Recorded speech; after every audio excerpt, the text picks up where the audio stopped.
Photosynthesis के third part को discuss करेंगे, जिसमें हम लोग लाइट रिएक्शन का पहला पार्ट ऐसे डिस्कस करेंगे। चलिए शुरुआत करते हैं।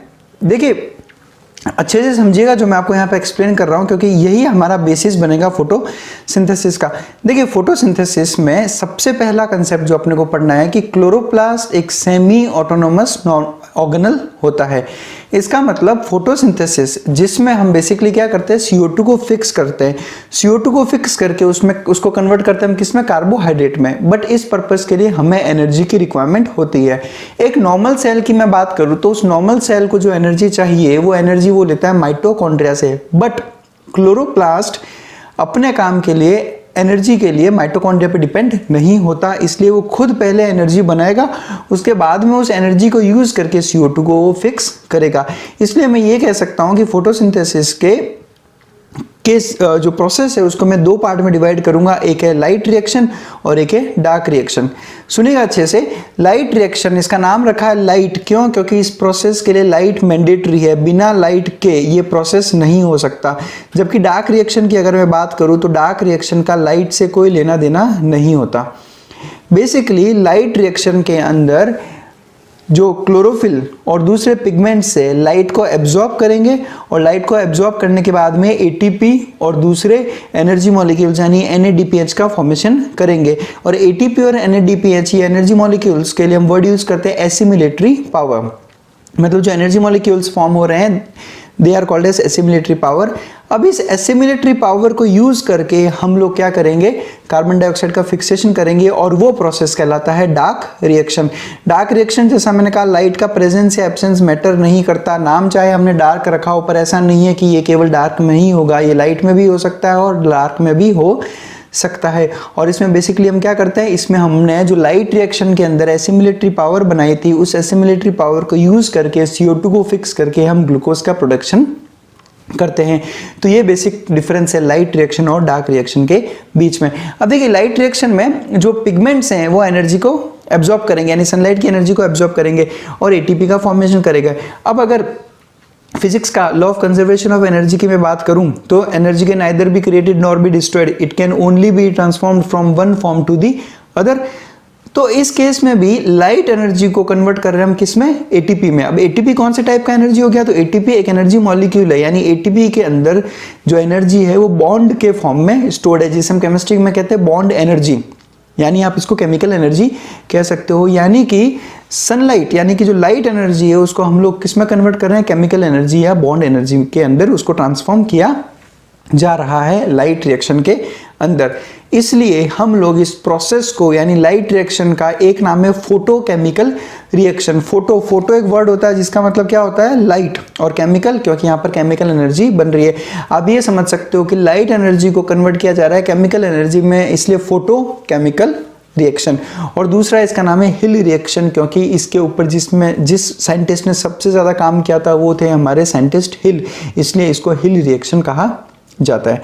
जबकि मैं डार्क रिएक्शन की बात करूं तो डार्क रिएक्शन को हम लोग एक और नाम से जानते हैं biosynthetic reaction. Why biosynthetic reaction, क्योंकि इसमें बायोलॉजिकल मॉलिक्यूल्स का सिंथेसिस होता है, यानी जो हम लोग ग्लूकोज का प्रोडक्शन कर रहे हैं तो उस ग्लूकोज का प्रोडक्शन हो रहा है, इसलिए इस रिएक्शन को हम कहते हैं बायोसिंथेटिक रिएक्शन। तो light reaction is photochemical reaction और Hill reaction and dark reaction is biosynthetic reaction. अब होती कहाँ पे, रटने की जरूरत नहीं है। लाइट रिएक्शन में लाइट एब्जॉर्ब करेगा, कौन एब्जॉर्ब करेगा, लाइट को पिगमेंट्स कहाँ प्रेजेंट होते हैं, पिगमेंट्स प्रेजेंट होते हैं थैलाकॉइड के मेम्ब्रेन्स पे, इसलिए लाइट रिएक्शन कहाँ होगी, थैलाकॉइड की मेम्ब्रेन पे।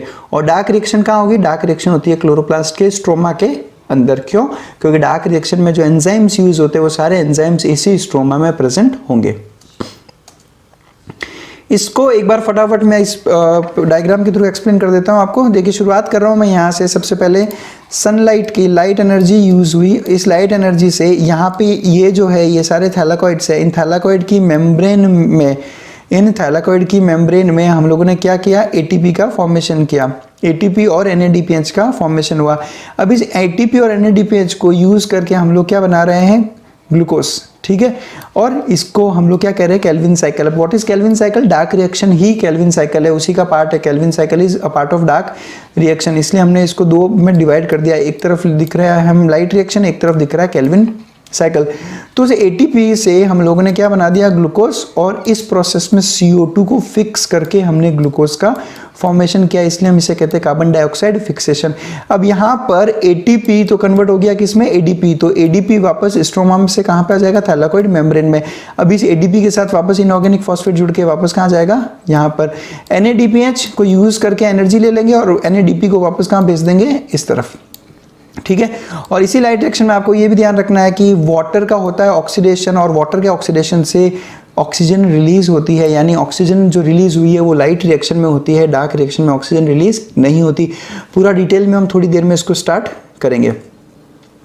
एक और फटाफट अगर आप देखना चाहो तो लाइट रिएक्शन में वाटर आता है और ऑक्सीजन निकलता है, यानी कि वाटर के ऑक्सीडेशन से बनता है ऑक्सीजन। इसे हम फोटोलाइसिस ऑफ वाटर भी कहते हैं, डिटेल में लेंगे। बाद में डार्क रिएक्शन की बात करूं तो कार्बन डाइऑक्साइड केल्विन साइकिल में एंटर करके शुगर का फॉर्मेशन करता है। लाइट रिएक्शन में बनते हैं एटीपी और NADPH जो कि डार्क रिएक्शन में पार्ट लेते हैं।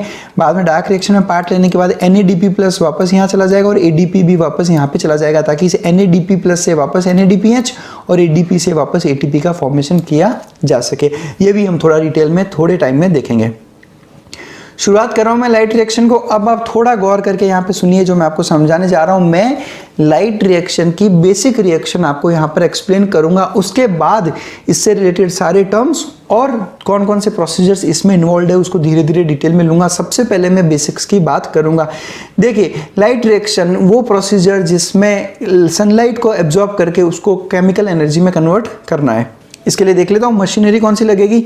सबसे पहले मेरे पास है एक रिएक्शन सेंटर जिसे क्लोरोफिल ए, हम हमारा पुराना वीडियो देखिए आप, इससे पिछले वाला वीडियो जिसमें हमने फोटोसिंथेटिक पिगमेंट्स की बात की थी, वहाँ पे हमने आपको रिएक्शन सेंटर, एसेसरी पिगमेंट्स सब एक्सप्लेन किए थे। तो सबसे पहले मुझे चाहिए होगा रिएक्शन सेंटर, और उस रिएक्शन सेंटर के आसपास बहुत सारे दूसरे एसेसरी पिगमेंट्स। तो यहाँ पर जो येलो कलर है ये है रिएक्शन सेंटर जो बेसिकली क्लोरोफिल ए होगा, और जो ग्रीन कलर में शो कर रखे हैं वो सारे एसेसरी पिगमेंट्स। अब ये जो सिस्टम बना है, इस सिस्टम को मैं कहता हूं फोटो सिस्टम। क्यों बोला फोटो सिस्टम? क्योंकि एक ऐसा सिस्टम है जो फोटॉन्स यानी लाइट को क्या करेगा, कैप्चर, इसलिए हम इसको कहते हैं फोटो सिस्टम। या फिर आप इसे कह सकते हो लाइट हार्वेस्टिंग कॉम्प्लेक्स, एक ऐसा कॉम्प्लेक्स जो लाइट को क्या करेगा, हार्वेस्ट, इसलिए हम कहते हैं LHC, लाइट हार्वेस्टिंग कॉम्प्लेक्स और फोटो सिस्टम्स। इस पर और डिटेल में थोड़ी देर में हम यहाँ पर देखेंगे। शुरुआत कर रहा हूँ, एक रिएक्शन सेंटर और बहुत सारे एसेसरी पिगमेंट्स। लास्ट वीडियो में हमने देखा था कि किस तरह से एक तो reaction centre direct sunlight absorb करता है, और उसके अलावा इसके आसपास जितने भी एसेसरी पिगमेंट्स हैं वो सारे भी लाइट को एब्जॉर्ब करके उन सबको ट्रांसफर किसको करेंगे, रिएक्शन सेंटर को। शुरुआत करते हैं सन से जो लाइट एनर्जी कहाँ पर आ रही है, एसेसरी पिगमेंट्स इसको कहाँ भेज देंगे, रिएक्शन सेंटर में। तो ये देखिए इस तरह से लाइट रिएक्शन सेंटर में दूसरे एक्सेसरी पिगमेंट्स से कहाँ पहुँच जाएगी, रिएक्शन सेंटर में। अब रिएक्शन सेंटर क्या है, बेसिकली क्लोरोफिल ए यानी कि एक मॉलिक्यूल।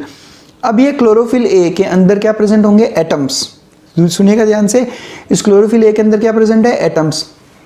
हमने फिजिक्स के अंदर एक इफेक्ट पढ़ा है जिसे हम कहते हैं फोटो इलेक्ट्रिक इफेक्ट। उस फोटो इलेक्ट्रिक इफेक्ट में हमने ये पढ़ा है कि एक न्यूक्लियस होता है और न्यूक्लियस के चारों तरफ जो इलेक्ट्रॉन्स प्रेजेंट होते हैं शेल में, इसके ऊपर जब फोटॉन्स आते हैं तो फोटॉन्स इस इलेक्ट्रॉन को अपनी शेल से एस्केप आउट कर देते हैं, जिसे हम कहते हैं फोटो इलेक्ट्रिक इफेक्ट। तो यहाँ पे भी यही होगा, जब लाइट फोटॉन्स क्लोरोफिल ए पर आते हैं तो क्लोरोफिल ए से एक इलेक्ट्रॉन एस्केप आउट हो जाता है, और इसको हम कहते हैं एक्साइटेशन ऑफ इलेक्ट्रॉन। आपने पढ़ा होगा फोटो इलेक्ट्रिक इफेक्ट में एक्साइटेशन, तो this is excitation of electron from chlorophyll A because of sunlight. Photons जब उस पर गिरेंगे तो होता है फोटो इलेक्ट्रिक इफेक्ट, और एक इलेक्ट्रॉन एक्साइट होकर अपनी शेल से बाहर निकल जाता है। तो जब इलेक्ट्रॉन क्लोरोफिल ए मॉलिक्यूल से बाहर निकल गया, जब उस एटम से वो बाहर निकल गया, तब उसको एक्सेप्ट करने वाला एक मॉलिक्यूल होता है जिसे मैं कहता हूँ PEA यानी प्राइमरी इलेक्ट्रॉन एक्सेप्टर। यहाँ बिकॉज मैं जनरल रिएक्शन की बात कर रहा हूँ इसलिए मैंने एक जनरल नाम दे दिया, प्राइमरी इलेक्ट्रॉन एक्सेप्टर। अब अलग अलग फोटो सिस्टम्स में अलग अलग प्राइमरी इलेक्ट्रॉन एक्सेप्टर होते हैं जो मैं बाद में डिस्कस करूंगा। फिलहाल बेसिक रिएक्शन क्या है, क्लोरोफिल मॉलिक्यूल, इलेक्ट्रॉन एस्केप हुआ और उसको एक्सेप्ट कर लिया एक प्राइमरी इलेक्ट्रॉन एक्सेप्टर। प्राइमरी क्यों? क्योंकि ये सबसे पहला मॉलिक्यूल है जो इलेक्ट्रॉन को एक्सेप्ट करेगा। अब ये प्राइमरी इलेक्ट्रॉन एक्सेप्टर इन इलेक्ट्रॉन्स को और दूसरे एक्सेप्टर्स को ट्रांसफर करता रहता है। जैसे सबसे पहले क्लोरोफिल ए इलेक्ट्रॉन एस्केप होके पहुंचा प्राइमरी इलेक्ट्रॉन एक्सेप्टर। अभी प्राइमरी इलेक्ट्रॉन एक्सेप्टर, एक्सेप्टर ए, एक्सेप्टर बी, एक्सेप्टर सी, एक्सेप्टर डी, ऐसे बहुत सारे एक्सेप्टर्स को ये इलेक्ट्रॉन ट्रांसपोर्ट करता रहता है।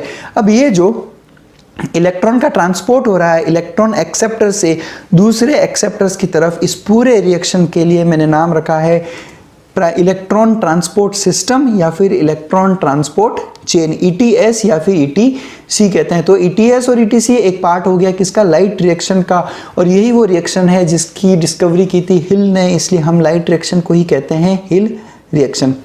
अब जब ये electron in electron transport system के थ्रू पास ऑन होता रहता है, उस वक्त फॉर्मेशन होता है ATP का, ATP जनरेट होते हैं और बाद में इन ATP को यूज़ करके हम लोग डार्क रिएक्शन में ग्लूकोज का सिंथेसिस करेंगे। अब ये जो इलेक्ट्रॉन ट्रांसपोर्ट चेन हुआ है, इस इलेक्ट्रॉन ट्रांसपोर्ट चेन दो टाइप की हो जाएगी। एक टाइप में ऐसा होगा कि इलेक्ट्रॉन कहाँ से निकला, रिएक्शन सेंटर से, रिएक्शन सेंटर से प्राइमरी इलेक्ट्रॉन एक्सेप्टर, फिर दूसरे एक्सेप्टर्स, और फिर घूम के इलेक्ट्रॉन वापस कहाँ पे आ गया, रिएक्शन सेंटर में। यानी इलेक्ट्रॉन घूम फिर के अगर वापस रिएक्शन सेंटर पे आ गया तब मैं इस प्रोसेस को बोलूँगा साइक्लिक फोटो फॉस्फोराइलेशन, क्योंकि प्रोसेस कैसा है, इलेक्ट्रॉन के रेफरेंस में साइक्लिक, क्योंकि इलेक्ट्रॉन घूम रहा है। दूसरी ओर अगर ये इलेक्ट्रॉन क्लोरोफिल ए से निकलकर वापस क्लोरोफिल ए तक नहीं आता है तो मैं इसको कहूँगा non cyclic photophosphorylation. I hope काफ़ी क्लियर है आपके लिए बात लाइट रिएक्शंस में कि अगर इलेक्ट्रॉन घूम के वापस रिएक्शन सेंटर में आ गया तो साइक्लिक फोटोफॉस्फोराइलेशन, नहीं आया तो नॉन साइक्लिक फोटोफॉस्फोराइलेशन, जिसे हम जेड स्कीम नाम से भी जानते हैं। अब ये जेड स्कीम क्यों कहते हैं इसको, जब हम इसको डिस्कस करेंगे तो अपने आप वहाँ पर आपको समझ में आ जाएगी। बट यहाँ पर एक और टर्म आ गया है बीच में जिसका नाम है फोटोफॉस्फोराइलेशन। अब ये टर्म क्या होता है, कैसे ये काम करेगा, वो मैं स्टडी करता हूँ। देखो फोटोफॉस्फोराइलेशन, वापस वर्ड आ गया फोटो मतलब हो गया लाइट, और फॉस्फोराइलेशन केमिस्ट्री में जब हम कहते हैं फॉस्फोराइलेशन ऑफ एनीथिंग, उसका मतलब होता है कि उसके अंदर फॉस्फेट को ऐड करना। तो मैं देखता हूँ यहाँ पे फॉस्फोराइलेशन किसे कहते हैं। एक मॉलिक्यूल होता है ADP, अगर इसका फुल फॉर्म देखें तो it is adenosine diphosphate. Diphosphate मतलब दो फॉस्फेट, और एडिनोसिन, व्हाट इज एडिनोसिन, तो अगर आपने DNA का स्ट्रक्चर पढ़ा है तो उस DNA में आपने पढ़ा होगा ATGC, उस ATGC में से जो A है नाइट्रोजनस बेस वो है एडिनाइन, उस एडिनाइन के साथ जब शुगर कंबाइन होता है तब वो बनता है adenosine. I hope you are getting my point, adenine plus sugar adenosine, यानी बेसिकली आप कह सकते हो कि एडिनोसिन इज ए न्यूक्लियोसाइड। उस एडिनोसिन के साथ में जब दो फॉस्फेट ऐड होते हैं तो वो मॉलिक्यूल बनता है ADP। कुछ ऐसा समझ लो कि दिस येलो इज एडिनोसिन और उसके साथ में दो फॉस्फेट, इसलिए एडिनोसिन डाइफॉस्फेट। अब इस एडिनोसिन डाइफॉस्फेट के साथ में जब मैं एक इनऑर्गेनिक फॉस्फेट और ऐड करूंगा तब क्या बनेगा, ATP, यानी एक एडिनोसिन और उसके साथ में तीन फॉस्फेट, इसलिए अब इसका नाम क्या बन गया, एडिनोसिन ट्राइफॉस्फेट। और एडिनोसिन ट्राइफॉस्फेट एक एनर्जी मॉलिक्यूल है। अब एडिनोसिन ट्राइफॉस्फेट में तीन फॉस्फेट है, और जब ATP टूटता है, यानी ATP टूटता है, इसका मतलब कि आप यूं समझ लो कि this is first phosphate, this is second phosphate and this is third phosphate. तो जब सेकंड और थर्ड फॉस्फेट के बीच के में जो बॉन्ड था, इसकी बॉन्ड एनर्जी बहुत ज़्यादा होती है, तब जब ये बॉन्ड ब्रेक होता है तब बहुत सारी एनर्जी रिलीज होती है। तो this is how ATP works as a energy molecule. हम चाहें तो फर्स्ट और सेकंड के बीच का भी बॉन्ड तोड़ सकते हैं, उससे भी एनर्जी रिलीज होती है, बट ये एनर्जी उतनी नहीं है जितनी सेकंड और थर्ड फॉस्फेट बॉन्ड के बीच में थी। और अगर आप फर्स्ट और सेकंड के बीच का भी बॉन्ड तोड़ दोगे तब ATP का अगर पहला बॉन्ड टूटेगा तो क्या बनेगा, ADP, यानी एडिनोसिन डाइफॉस्फेट, क्योंकि एक फॉस्फेट निकल गया। अब आप जब एक और फॉस्फेट निकाल दोगे तब ये क्या बन जाएगा, AMP, यानी एडिनोसिन मोनोफॉस्फेट। तो दिस इज हाउ ATP का फॉर्मेशन और ATP टूटता है ताकि एनर्जी का फॉर्मेशन या एनर्जी रिलीज हो सके। अब यहाँ पर फोटोसिंथेसिस के अंदर लाइट रिएक्शन में जो ATP का फॉर्मेशन हुआ वो हुआ क्लोरोप्लास्ट के अंदर, किसकी वजह से, because of electron transport. Electron transport क्यों हुआ, क्योंकि इलेक्ट्रॉन क्लोरोफिल ए से एक्साइट होकर बाहर निकला, यानी लाइट रिएक्शन की वजह से, यानी लाइट की वजह से अगर ATP का फॉर्मेशन होता है ADP में क्लोरोप्लास्ट के प्रेजेंस में, तो उस प्रोसेस को हम कहते हैं फोटोफॉस्फोराइलेशन। ध्यान रखिएगा बायोलॉजी के अंदर हम थोड़ी देर में एक और टर्म पढ़ेंगे ऑक्सीडेटिव फॉस्फोराइलेशन, उसमें भी ATP का फॉर्मेशन होता है। तो जब ऑक्सीडेटिव फॉस्फोराइलेशन पढ़ेंगे तो उस वक्त हम लोग डिस्कस करेंगे कि क्या डिफरेंस है फोटोफॉस्फोराइलेशन और ऑक्सीडेटिव फॉस्फोराइलेशन के अंदर। ठीक है, तो उसके लिए अपने को फोटोफॉस्फोराइलेशन अच्छे से समझें आप। इसको एक बार फटाफट में अगर आपको डायग्रामेटिकली एक्सप्लेन करूं तो देखो, पहला स्टेप लाइट है। लाइट जब क्लोरोफिल पे आया तो क्लोरोफिल से एक इलेक्ट्रॉन एक्साइट होकर बाहर निकल गया, और ये बहुत सारे मॉलिक्यूल्स के थ्रू इलेक्ट्रॉन क्या हो रहा है, ट्रांसपोर्ट। जब इलेक्ट्रॉन ट्रांसपोर्ट हुआ, इनको हम कहते हैं इलेक्ट्रॉन कैरियर, क्योंकि इलेक्ट्रॉन को ट्रांसपोर्ट करने में हेल्प करते हैं। और ये इलेक्ट्रॉन घूम फिर के वापस कहाँ पर आ गया, ये वापस आ गया क्लोरोफिल यानी रिएक्शन सेंटर पे। इसलिए मैं कह दूंगा इसको साइक्लिक फोटोफॉस्फोराइलेशन। क्यों बोल दिया फोटोफॉस्फोराइलेशन, क्योंकि यहाँ पर एटीपी का फॉर्मेशन हुआ है। कब, जब इलेक्ट्रॉन ट्रांसपोर्ट हो रहा था, यहाँ पर जब इलेक्ट्रॉन पूरा घूम फिर के वापस यहाँ पे आ रहा था, तो उस बीच में एडीपी फॉस्फेट के साथ बाइंड होकर एटीपी का फॉर्मेशन करते हैं, इसलिए हम कहते हैं फोटोफॉस्फोराइलेशन। तो आई होप आपको डिफरेंस समझ में आ गया होगा कि इलेक्ट्रॉन ट्रांसपोर्ट सिस्टम और फोटोफॉस्फोराइलेशन में डिफरेंस क्या है। और इलेक्ट्रॉन ट्रांसपोर्ट सिस्टम, फोटोफॉस्फोराइलेशन दोनों किस में होते हैं, लाइट रिएक्शन में। यानी इन सभी को अगर मैं मिला दूं तो बनेगा लाइट रिएक्शन।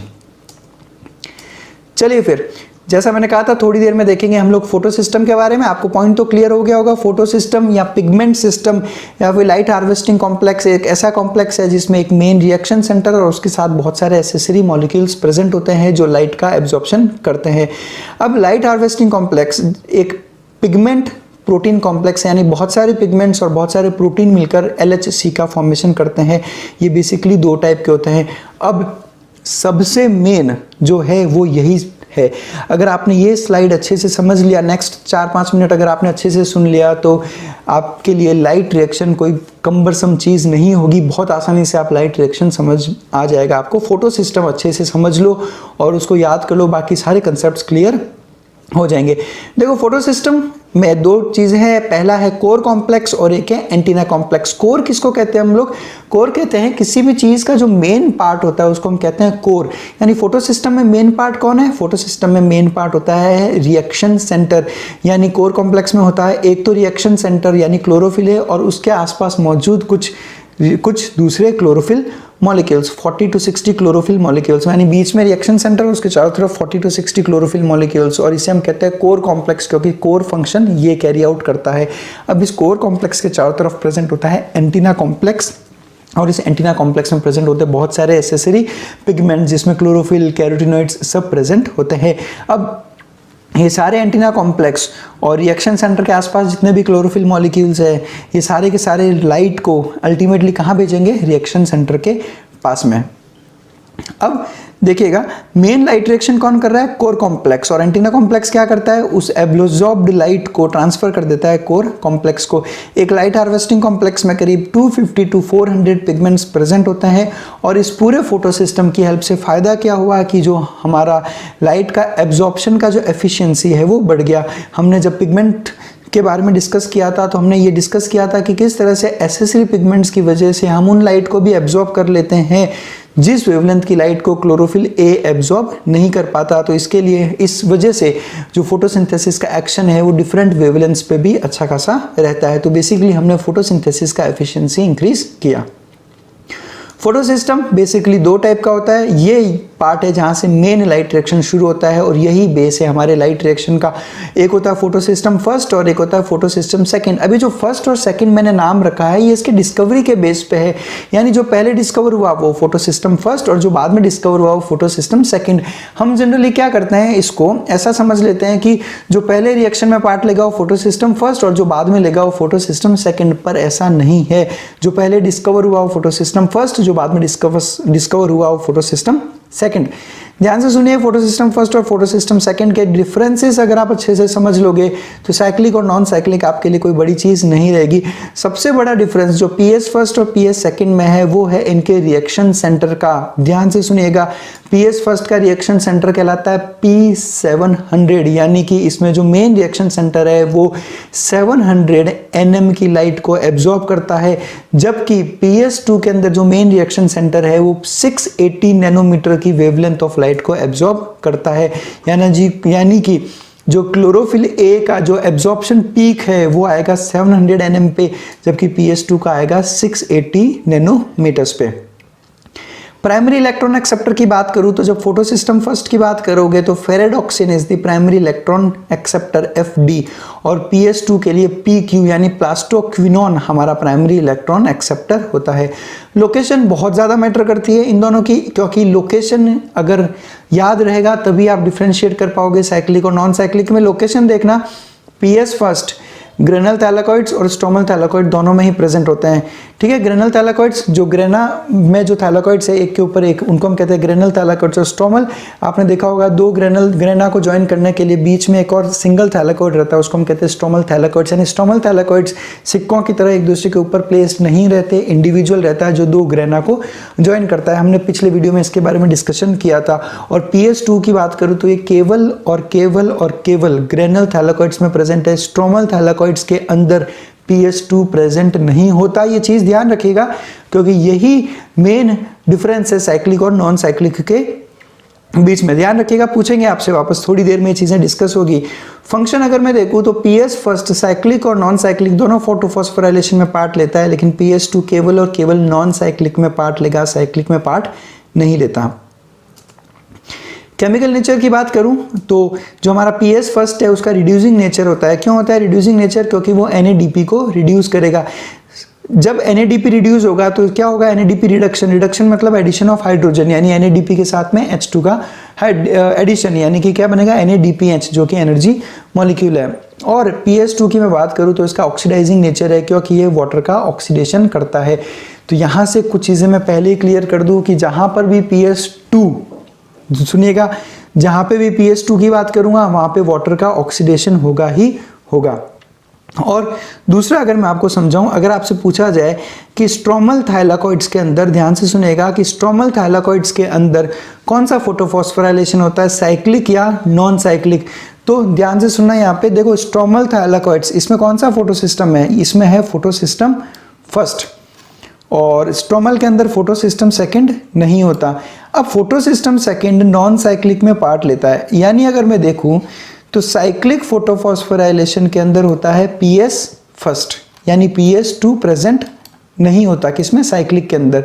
और स्ट्रोमल थैलाकॉइड्स के अंदर, ध्यान से सुना, स्ट्रोमल थैलाकॉइड्स के अंदर होता है साइक्लिक। नॉन साइक्लिक दोनों में होता है, PS फर्स्ट में भी और PS सेकंड में भी। और PS फर्स्ट होता है साइक्लिक, यानी स्ट्रोमल थैलाकॉइड्स के अंदर केवल साइक्लिक फोटोफॉस्फोराइलेशन ही हो सकता है। स्ट्रोमल थैलाकॉइड्स में नॉन साइक्लिक फोटोफॉस्फोराइलेशन नहीं होता। नहीं समझ में आया तो कोई बात नहीं, अब हम लोग ये चालू करते हैं साइक्लिक और नॉन साइक्लिक। ध्यान से सुनना अच्छे से, ये चीज और क्लियर होगी। यहाँ पे साइक्लिक फोटोफॉस्फोराइलेशन से शुरू करते हैं हम यहाँ पर। ध्यान से सुनेगा, साइक्लिक फोटोफॉस्फोराइलेशन, एक चीज तो क्लियर कर चुका हूँ, रिएक्शन सेंटर पे घूम के इलेक्ट्रॉन वापस आ जाएगा। होगा कहाँ पे? ये केवल स्ट्रोमल थैलाकॉइड्स में, और वो भी कब? अब स्ट्रोमल थैलाकॉइड्स में होगा, यानी ये कौन करवाएगा? PS first. PS फर्स्ट में रिएक्शन सेंटर कौन सा है? P700 यानी 700 nm। यानी कि एक ऐसा टाइम जब केवल वेवलेंथ ऑफ लाइट जो अवेलेबल है वो बियॉन्ड 680 यानी 680 nm के बाद की अगर लाइट अवेलेबल है, तब होता है साइक्लिक फोटोफॉस्फोराइलेशन। कहाँ पर? स्ट्रोमल थैलाकॉइड्स के अंदर। शुरुआत करता हूं मैं, ये देखिए यहाँ पे NCERT का फिगर है, फटाफट समझ लो। NCERT ने इसको बहुत शॉर्ट एंड स्वीट तरीके से एक्सप्लेन कर दिया। उसने कह दिया कि क्लोरोफिल P700 है, क्योंकि PS फर्स्ट इन्वॉल्व होता है साइक्लिक में, और स्ट्रोमल में हो रहा है तो स्ट्रोमल में केवल कौन प्रेजेंट है? PS first. PS सेकंड होता नहीं, तो इसलिए स्ट्रोमल में केवल साइक्लिक ही होगा। लाइट आई, लाइट क्लोरोफिल P700 पे, इलेक्ट्रॉन निकला यहाँ से, एस्केप आउट होकर इलेक्ट्रॉन कहाँ पहुंचा? Electron acceptor. अब NCERT ने प्राइमरी इलेक्ट्रॉन एक्सेप्टर का नाम ही नहीं लिया, तो बहुत अच्छी बात है, फोटो सिस्टम फर्स्ट लिख दिया उसने यहाँ पर। ये इलेक्ट्रॉन घूम के इलेक्ट्रॉन ट्रांसपोर्ट सिस्टम में पहुंचा, और इलेक्ट्रॉन ट्रांसपोर्ट सिस्टम से वापस आ गया क्लोरोफिल P700, इसलिए ये क्या हो गया? साइक्लिक। और जब इलेक्ट्रॉन ट्रांसपोर्ट सिस्टम में ये सब काम चल रहा था तब ATP का फॉर्मेशन हो गया। बहुत शॉर्ट एंड स्वीट तरीके से NCERT ने इसको कंप्लीट कर लिया। अब एक काम की बात सुनो, इस पूरे रिएक्शन में साइक्लिक फोटोफॉस्फोराइलेशन में केवल और केवल ATP का प्रोडक्शन हुआ है, NADPH का प्रोडक्शन नहीं हुआ। यानी एक डिफरेंस तो मैं यहीं पे बता दूं आपको साइक्लिक और नॉन साइक्लिक में, कि साइक्लिक के अंदर केवल ATP बनता है, जबकि नॉन साइक्लिक में ATP और NADPH दोनों बनता है। एक और डिफरेंस बता दूं मैं आपको कि साइक्लिक केवल स्ट्रोमल थैलाकॉइड्स में होता है। I hope you are getting my point, ठीक है।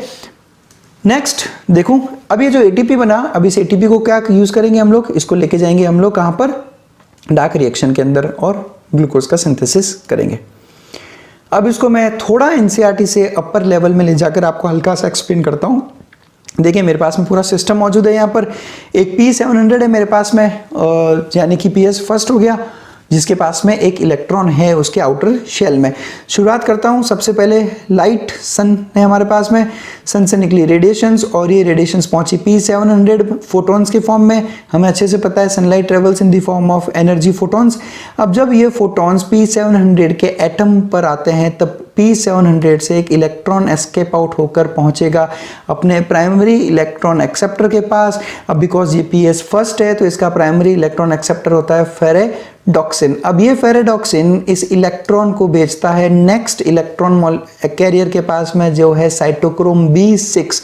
ध्यान रखिए ये नाम चाहे एनसीईआरटी ने साइक्लिक फोटोफॉस्फोराइलेशन में नहीं लिखा हो, लेकिन केमी ऑस्मोटिक हाइपोथेसिस में एनसीईआरटी ने केवल डायग्राम में ये सारे नाम एक्सप्लेन किए हैं। बाकायदा आपको इसका डायग्राम देखोगे तो आपको ये सारे नाम वहाँ पर देखने को मिलेंगे। तो मेरा ये मानना है कि आप इसको याद कर लें। साइटोक्रोम B6 में पहुंचने के बाद में साइटोक्रोम B6 इस इलेक्ट्रॉन को आगे फॉरवर्ड कर देगा एक और साइटोक्रोम को, जिसको हम कहते हैं साइटोक्रोम F के पास में। जब ये इलेक्ट्रॉन मीनवाइल यानी जब साइटोक्रोम B6 से साइटोक्रोम F में पहुंचा तो उस वक्त ADP ने एक इनऑर्गेनिक फॉस्फेट को ऐड करके क्या बना दिया, ATP। क्यों? ताकि इस ATP को आगे ले जाकर CO2 फिक्स कर सके हम डार्क रिएक्शन में। और अल्टीमेटली ये इलेक्ट्रॉन अब साइटोक्रोम F से निकल के वापस कहाँ पहुंचेगा, P700 के पास में। यानी P700 ने इलेक्ट्रॉन लूज किया और वापस उस इलेक्ट्रॉन को एक्सेप्ट कर लिया, यानी P700 वापस क्या हो गया, स्टेबल। इसको कहीं और से इलेक्ट्रॉन की जरूरत नहीं पड़े। अब नेक्स्ट वीडियो में हम लोग डिस्कस करेंगे नॉन साइक्लिक फोटोफॉस्फोराइलेशन। लेकिन यहाँ पर एक क्वेश्चन है मेरे पास आपके लिए, वो सुनिए और इसका आंसर दीजिएगा कमेंट सेक्शन में आकर। सुनिए, साइक्लिक फोटोफॉस्फोराइलेशन के अंदर इलेक्ट्रॉन P700 से निकलकर वापस कहाँ पहुँच गया, P700 में। तो P700 का जो स्टेबिलिटी है वो अफेक्ट नहीं हुई। लेकिन नॉन साइक्लिक के अंदर वो इलेक्ट्रॉन घूमकर वापस उसके पास नहीं आएगा, तो वो स्टेबल कैसे रहेगा मॉलिक्यूल। हमें पता है जब तक एक इलेक्ट्रॉन किसी एटम से निकलता है तो वो एटम क्या आता है, एक्साइटेड स्टेज में, और एक्साइटेड स्टेज में वो स्टेबल नहीं होता। तो क्या रीज़न है कि इलेक्ट्रॉन वापस उस तक नहीं पहुंचने के बावजूद भी वो एटम क्या रहेगा, स्टेबल। तो जब तक वो वीडियो रिलीज़ हो तब तक आप ज़रूर इस क्वेश्चन के बारे में पढ़ें और हो सके तो इसको आंसर देने का ट्राई करें। Thank you very much for watching us. बार बार एक ही बात मैं आपको कहूँगा कि अगर बायोलॉजी पढ़े नहीं, बायोलॉजी को सीखें। ये साइंस है, ये सोशल साइंस नहीं है।